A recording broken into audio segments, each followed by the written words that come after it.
The next Monday at school, Marcel and his classmates were busy working on their compositions when a noise made him look up. 2 German officers had come into the room with their shiny black boots heavy on the floorboards, their armbands thick with thick black swastikas threatening.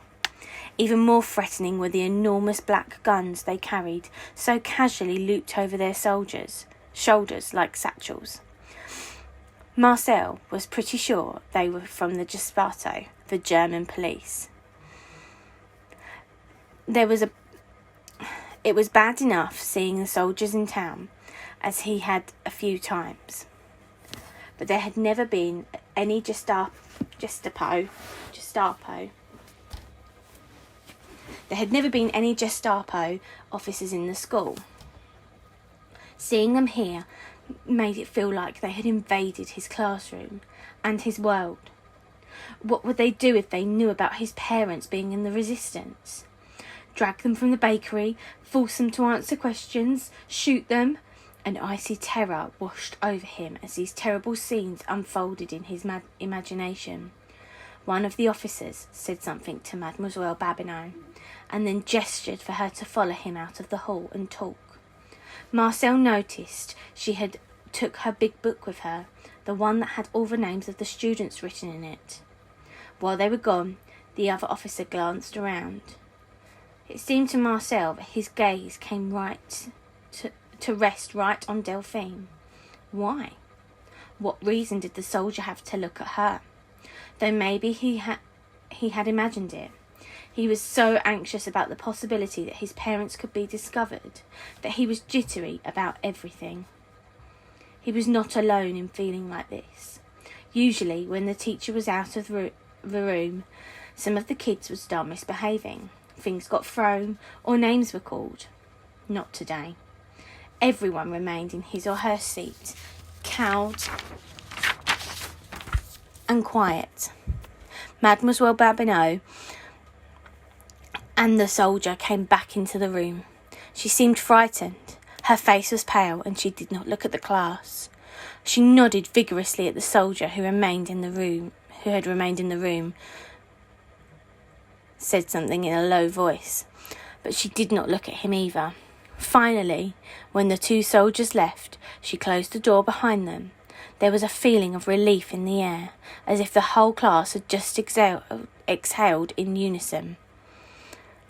"Please continue with your compositions," Mademoiselle Babineau said.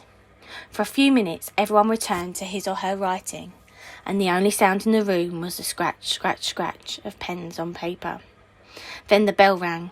Recess! Marcel was the first one out of his seat. The classroom felt oppressive and even frightening, like a jail cell. He couldn't wait to get out. In the schoolyard, everyone was talking excitedly about the officers. "Did you see their guns?" asked Willem. "How could you miss them?" asked Arnold. "It's not like they were hiding them or anything." Marcel shuddered, remembering. He listened to the others talk for a few minutes. Then he wandered away. Delphine was nowhere around. Where had she gone? He went back inside and looked in a couple of empty classrooms. She was not in them either. After a minute, his classmates began straggling in.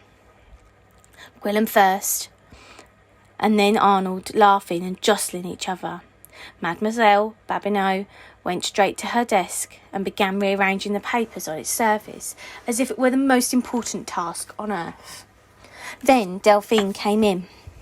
She looked pale and shaken. Her braids, usually so neat and tight, were messy, and he had the sudden thought that she'd been crying. But she would not catch his eye and kept her head bent over her schoolwork.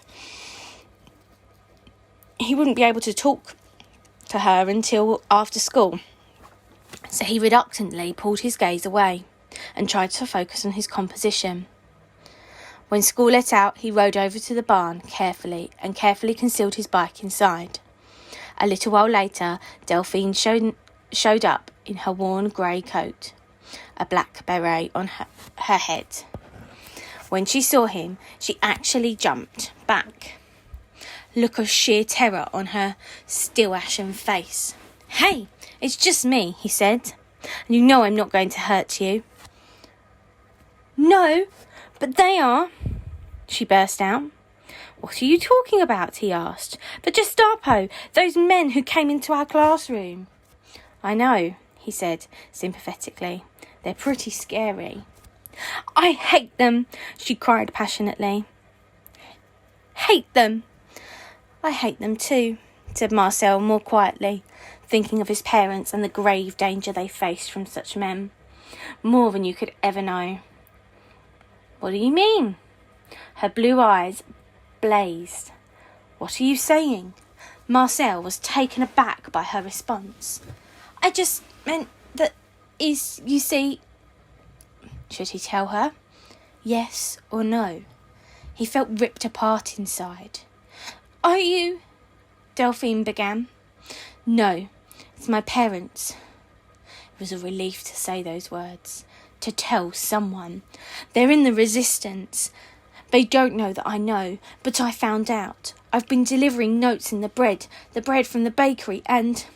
"The resistance?" She pulled off her beret and tossed it to the floor. "I thought you were going to tell me something else." What else would it be? He was truly perplexed by how upset she seemed. There was a long silence, during which she would not look at him, but stared down at the floor. Finally, she picked up a big bit of hay and began twirling it in her fingers. She raised her eyes to his. "That they're Jewish," she said in a low voice. "That you all are." "Jewish?" Whatever was she talking about? Why would she even think that? "Yes, Jewish, like me." Her eyes, now glassy with tears, locked on his. "And you have to promise, no, swear not to tell, ever." Okay, Marcel nodded. "Jewish?" he repeated. He was stunned. He didn't think he'd met anyone Jewish before. Everyone he knew was Catholic and went to the church of St. Vincent de Paul on Sundays and saint days or holidays like Easter and Christmas. "But that can't be. I mean, how?" "My father is a lawyer, or he was, until he wasn't allowed to practice law anymore. But then he knew people who could get us out. He was able to pay them for their help." "Is that why?" "We left Paris and have been moving around." "Yes."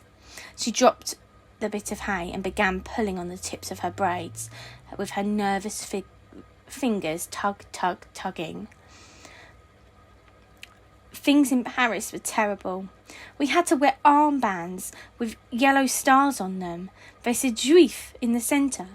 I was so frightened when I wore that armband in public, and ashamed too, like being a Jew was a bad thing." "That sounds awful," said Marcel. It was only got worse. In the summer, thousands of people were rounded up in the winter sports centre at the edge of the city. We heard it was horrible. No food, no water, people all crammed together. They were deported." "What does that mean?" asked Marcel. "Taken somewhere far away. We're not sure where. Drancy, maybe?" She must have read his puzzled look. "That's an internment camp. There are others too." "In Germany," she explained. "But not your family," he said. "No, my father was able to get us forged identity papers. Delphine Gillette is a fake name. My real name is Rachel Newman. They got us ration cards too and other documents we needed. We moved around for a while, heading south, trying to get to the border. Then he found us a place to stay. Some people in the resistance arranged it.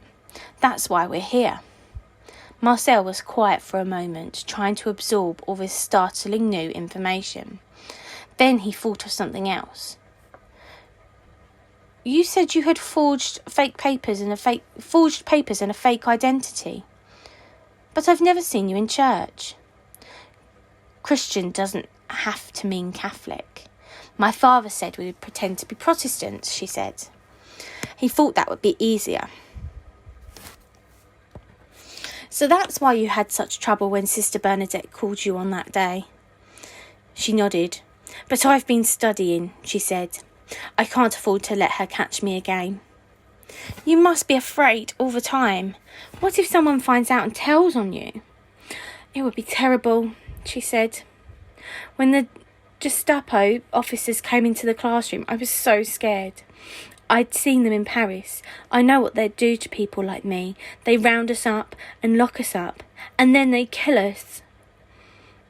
Hearing that, Marcel felt like he'd been punched in the stomach. How could this even be possible? But somewhere inside, he knew it was.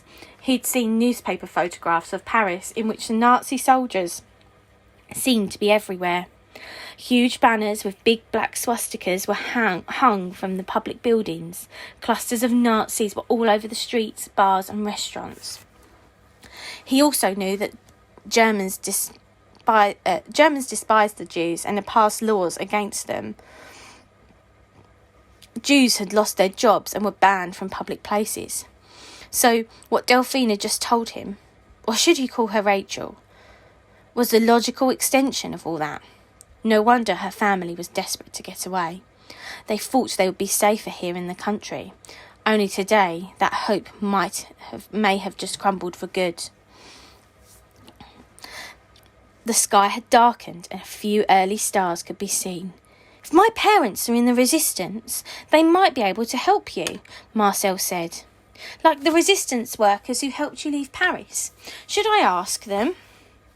Rachel looked uncertain, then shook her head. No, don't say anything. I mean, my parents said I shouldn't tell anyone about us. And look, I've already gone and told you. Think about it, he said. Maybe they could help. Maybe. She stood up. I'd better get going. Her voice sounded hollow and sad. My mum is waiting. Marcel wished he could say something that would be of some comfort to her. Something that might even help. Instead, he said the only thing he could think of, which was, don't worry, I'll never tell your secret. Never. Thank you. Although she did not smile, her expression looked a little less bleak. But only a little.